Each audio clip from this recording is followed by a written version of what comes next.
বলতেছিলাম বাবা আপনাকে আমাকে আল্লাহ তাআলা কেমন করে বড় করলেন।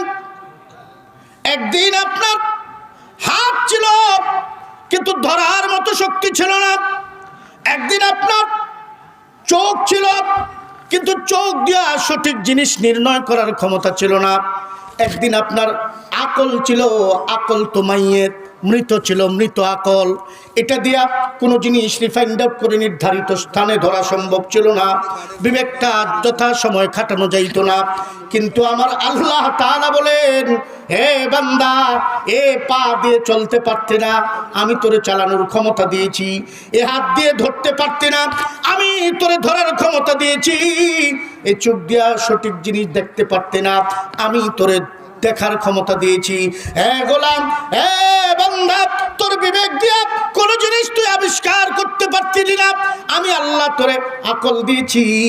এই আকল দিয়া দিয়া তুমি তোমার মালিককে আবিষ্কার করবা, তুমি তোমার মালিকের গোলামি বুঝে নিবা। এজন্যই তো আল্লাহ তাআলা আপনাকে আমাকে বানাইছেন। এ আল্লাহর বান্দারা, সেই আল্লাহ তাআলা আপনাকে আমাকে এখনো দেখতেছেন। আপনি আমি যে মাহফিলের নাম করে এখনো ডাল বড়ির দোকানে, এখনো চায়ের দোকানে, এখনো বাজে ফোন করতেছি, বাজে ফোনের ইউটিউবের মধ্যে বাজে জিনিস দেখতেছি, আল্লাহ কিন্তু সব দেখতেছেন। কারণ আল্লাহ তো বলছেন, উনজুর মা যালিকা তানসানি, 24টা ঘন্টায় আমি তোরে সুরক্ষা দিয়ে রাখি, 24টা ঘন্টায় তুই আমার নজরদারির উপরে থাকিস।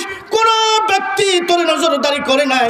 তোর মা যখন তুই ছোট ছিলে, আমি তোর মায়ের মনের মধ্যে এমন একটা প্রেম দিয়েছিলাম, আমি তোর মুখের মধ্যে কান্না নামক একটা এমন জাদুর বাঁশি দিয়েছিলাম, যখন তুই ওয়া ওয়া বলে কেঁদে উঠেছিস, তখন আর মায়ের হাতে কাম উঠে নাই, তখন আর মা কাম ধরতে পারে নাই, দাদা দাদি তাদের হাতেও কাজ উঠে নাই।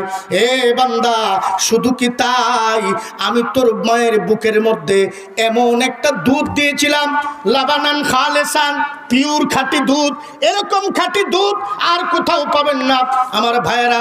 দুনিয়া যেহেতু ফরমালিনে ভরা, দুনিয়া ভেজালে ভরা, রাসায়নিকে ভরা, কিন্তু মা এত সব রাসায়নিক পদার্থের খাদ্য খাবার পরেও আল্লাহ তাআলা তার কুদরতি নির্যাস দিয়া মায়ের স্তনের দুগ্ধটাকে এমনভাবে সংরক্ষণ করেন, কোনো বিষক্রিয়া, কোনো রাসায়নিক পদার্থ মায়ের বুকুনিতে স্থান পায় না।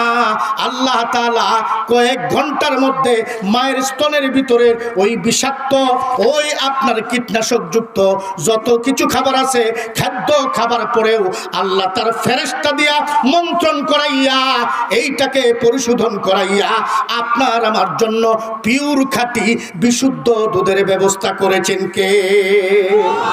চিল্লায় বলতে হবে কে? মুসলমানের আওয়াজে বলেন কে?